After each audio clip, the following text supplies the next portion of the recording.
All right, NAI football fans, this is Cory Thorpe back with another edition of the NAIAFBALL podcast powered by AdCraft Custom Apparel and Merch, your custom apparel, merch, and uniform expert since 1974. I'm Cory Thorpe, and, well, now you can see my face. It's good to have you here on the NAIAFBALL live show. A flag football edition, as always, in the spring. We had a lot of great flag football to get to this last week. But I think I'm going to start out this week with a bit of a gripe. And that is, I understand and I love my SID friends. Y'all are some of the hardest working people in the industry. And y'all do a lot behind the scenes that doesn't get noticed. But boys and girls, the amount of box scores I was able to have access to this week was startlingly terrible. So, make sure your friends on the media side get some love and are able to see what's going on. So let's get to the getting. Let's take a look at the box scores I was able to read. Some of them were unreadable and find. First one up is going to be Midland Reinhardt. Midland gets off to a 1-0 start. Reinhardt has some issues at the quarterback positions in this game.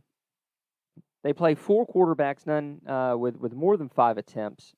The one that had 5 attempts was 2 for 5. And they combined for 5 for 13 for 36 yards, which is 2.77 yards per attempt. Deshea Branham was actually the leading rusher for Kaiser. It looks like Kaiser is using a little bit more of a running style system than you would see typically. Deshea Branham had 5 attempts for 36 yards.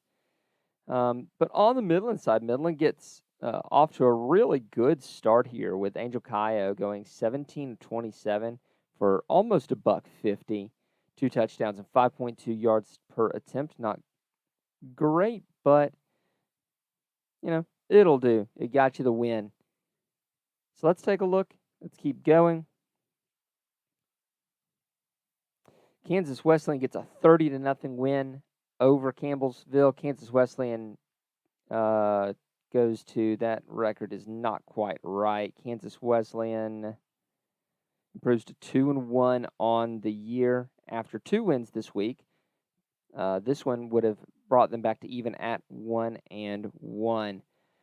Campbellsville struggled offensively. Obviously, Marissa Rankin at quarterback only, $114, throws for less than 50%. Brianna Hernandez Silva just was a menace through the air, 10 of 18, 10.28 yards per attempt, which is incredible. Kansas Wesleyan had their way with the Campbellsville defense. Corinne DeKey had just an absolute great game. 3 receptions, 55 yards. That'll definitely get it done for her. Kansas Wesleyan improves to 2-0 on the season, then with a win over Reinhardt, a 32-6 win. Unfortunately, that one was not available. Midland goes to 2-0 with a win over Campbellsville, 12-6. Marissa Rankin again for Campbellsville is 8 for 26. And defensively, Campbellsville did a great job. No conversions allowed on 3rd or 4th down for them. Jocelyn Lopez for Midland was all over the field. 4 rushing attempts, 43 yards, 6 receptions, 28 yards, and a touchdown. Just a great game there. It meant that Angel Cayo didn't have to, do too terribly much, but, she, did get 2 touchdown passes. Campbellsville does pick up their first one of the season against a non-NAIA opponent in the JUCO squad. Can't remember the name off the top of my head, which tells you a lot. Bryant and Stratton. I always want to say Briggs and Stratton. It's Bryant and Stratton, who got teed off on by several NAIAFBALLs, including Midland, who was able to go 3-0 on the week and the year. The really big game that we really want to talk about is Warner Weber, and Warner pulls the upset over Weber. Both teams played a really nice game, but Warner got off to a super fast start. Madison Tingen, 270 yards, 5 touchdowns, 9 yards per attempt. Mari Logan, 3 receptions, 64 yards and 2 touchdowns. Nicolette DeSimone, 6 pulls. Sam Wilson has a really good game for Weber, besides the fact that she had a pick. She was 23 of 34. She was very efficient. Hayden Roop and Caleb Burrows were just her absolute 2 favorite targets there, with 5 receptions for 75 yards and a touchdown for Roop, and 6 receptions for 47 yards for Burrows. Credit the Weber defense did not let Cynthia Holmes get really going, was muted in this game. But, guys, the Sun Conference in flag football is absolutely nothing to sneeze at. That is an amazing conference for flag football.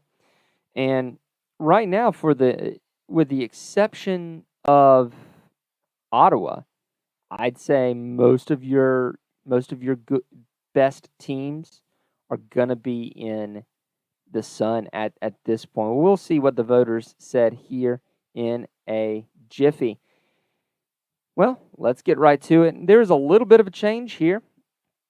We have a tie at 4th. Ottawa, Thomas, and Kaiser comprise the top 3 for the 3rd week in a row. Midland with a 3-0 week, and Warner with that upset and their 2-1 record. Yep, making sure I'm right there. Their 2-1 record.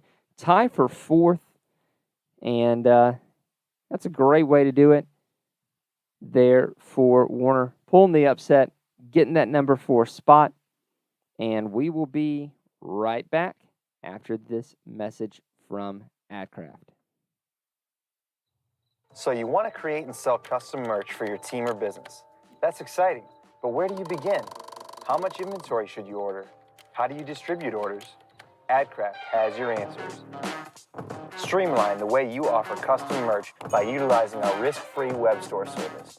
We ship directly to each customer, and we have the fastest turnaround in the game. Raise funds for your team or get merch to your employees and patrons. Contact AdCraft today, and let's bring your merch to life. Absolutely. They do a fantastic job with it. You're not going to go wrong with picking AdCraft. That is for certain.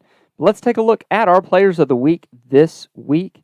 Number 1 is going to be no surprise for those who looked at any of the box scores. That's going to be Madison Tingen there, the quarterback from Warner, with that efficient performance, 270 yards on 30 passes. Yes, we use yards per attempt here. 5 touchdowns in those 30 throws. That means 1 out of 6. She's getting it done. Congratulations, Madison.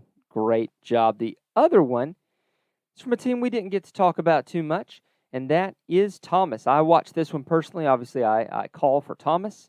Jada Reese absolutely teed off on Florida Memorial, and the poor Lions just had no idea how to deal with Jada. The whole Thomas defense did a great job against Florida Memorial, disrupting what they wanted to do.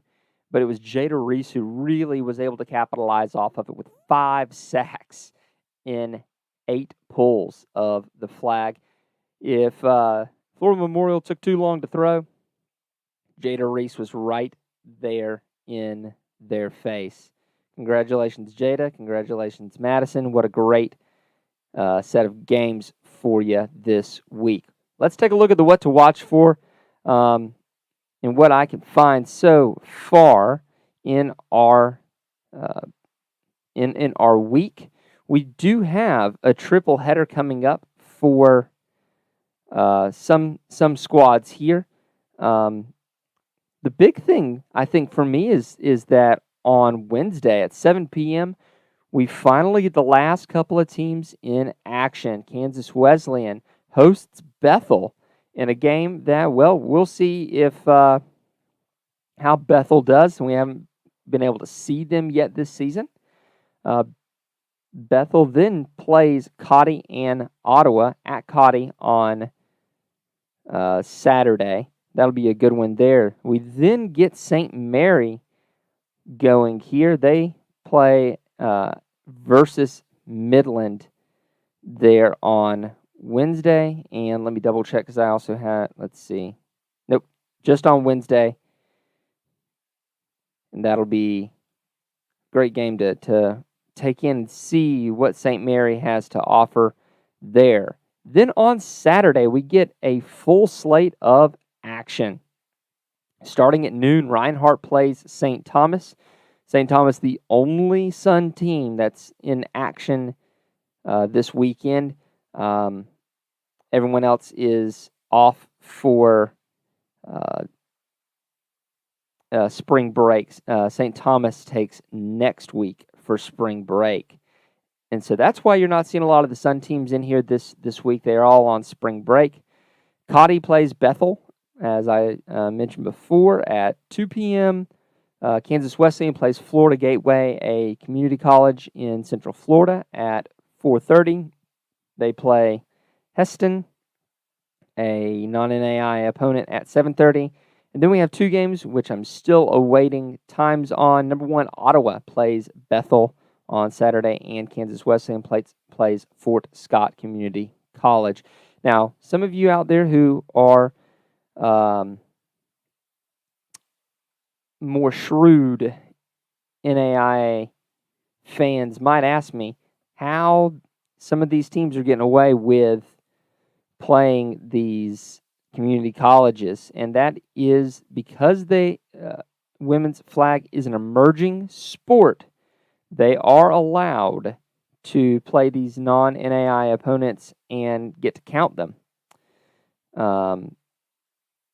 Whereas if with your football teams, if they play Atlantis, say, who is a non-NAI opponent and is kind of outside that traditional D2, D3, NCAA, even NCCAA structure, you can't count Atlantis. And I'm fairly certain that unless you're a JV team in football, you're not going to be able to count someone like a Fort Scott or Independence.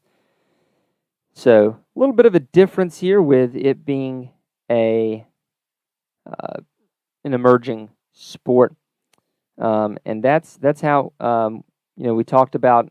We missed talking about Cotty last week. They got a 27-20 win over a non-NAI school on Wednesday, last Wednesday, and over, I believe it was Fort Scott.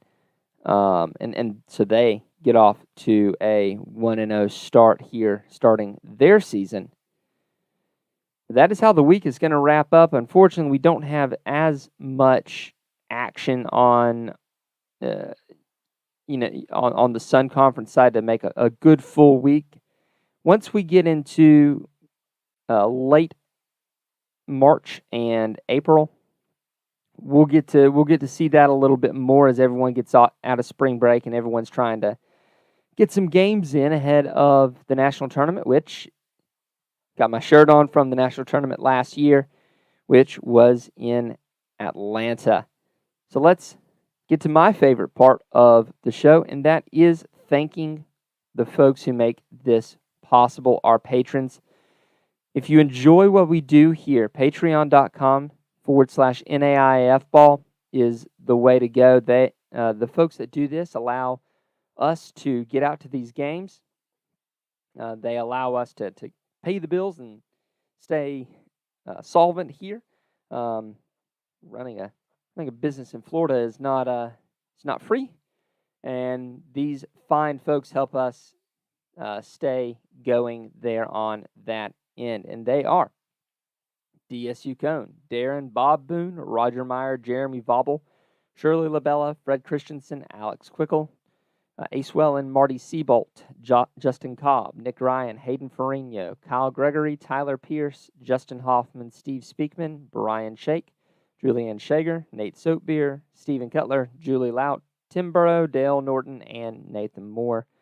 Thank you guys so much for what you do. We can't do this without you. I know I say it every week, but I do absolutely mean it. It is God's honest truth that y'all are the backbone of what we do.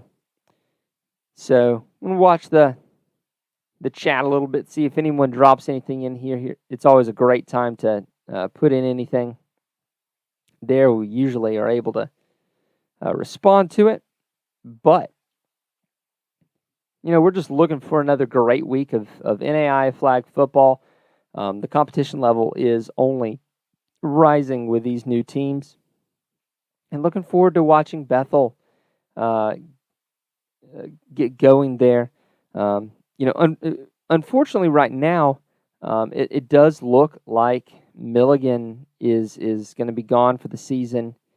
Looks like they're closing up shop after this week. After hosting their tournament this week, they are shutting down for the rest of the season. That's a shame. I do believe they will be back after the season and into next season.